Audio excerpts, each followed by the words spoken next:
Insignificant though this bottle of compressed hydrogen gas looks, it marks the beginning of the world's largest and most powerful particle accelerator chain, culminating in CERN's spectacular Large Hadron Collider.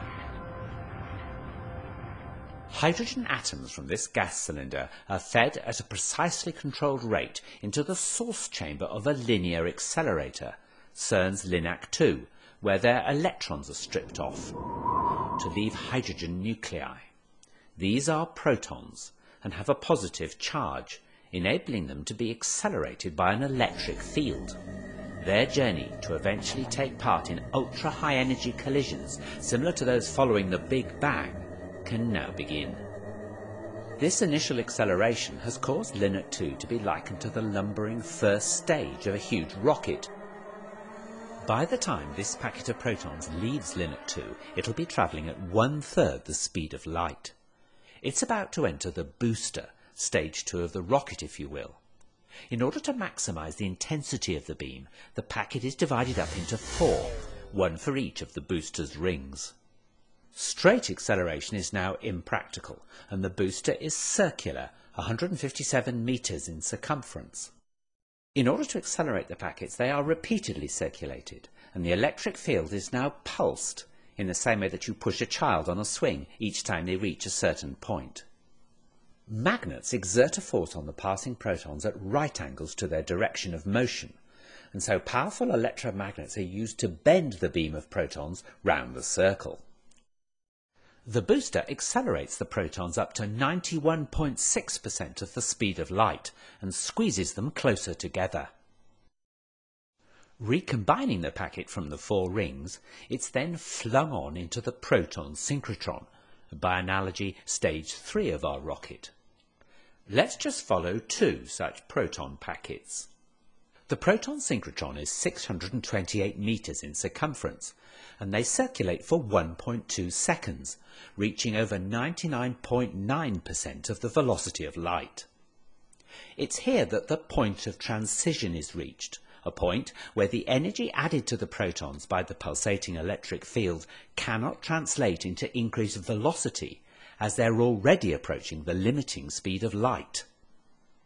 Instead, the added energy manifests itself as increasing mass of the protons. In short, the protons can't go faster, so they get heavier. The microscopic kinetic energy of each proton is measured in units called electron volts, and now the energy of each proton has risen to 25 giga-electron volts, or GeV.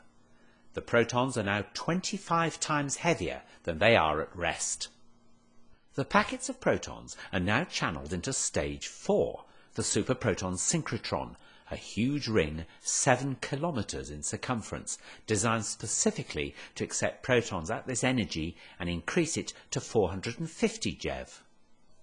Soon, the packets of protons will be energized sufficiently to be launched into the orbit of the gigantic Large Hadron Collider, or LHC, which lies between the Jura Mountains and the Alps, and straddles both France and Switzerland.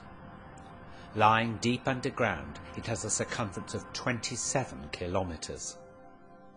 There are 2 vacuum pipes within the LHC containing proton beams travelling in opposite directions. Using ultra-sophisticated kickers to synchronize incoming packets with those already circulating, one vacuum pipe has injected into it protons which will circulate clockwise, and the other protons which will circulate anti-clockwise. The counter-rotating beams cross over in the 4 detector caverns, where they can be made to collide. The energy of the collision is double that of the individual opposing protons, and it's the debris from these collisions that is tracked in the detectors. For half an hour, the SPS injects protons. Finally, there are 2,808 packets. During this time, the LHC adds extra energy to each proton, whose velocity is now so near the speed of light that it goes round the 27-kilometre ring over 11,000 times each second, getting a boost of energy at each revolution from the pulsed electric field. Finally, each proton has an energy of 7 tera-electron volts, and they're 7,000 times heavier than at rest. The magnetic force needed to keep the beams bending to the ring is so enormous that nearly 12,000 amps must flow through its electromagnets. This is achieved by making the LHC colder than outer space, so that its magnets become superconducting. Now the protons are ready to collide in the detectors.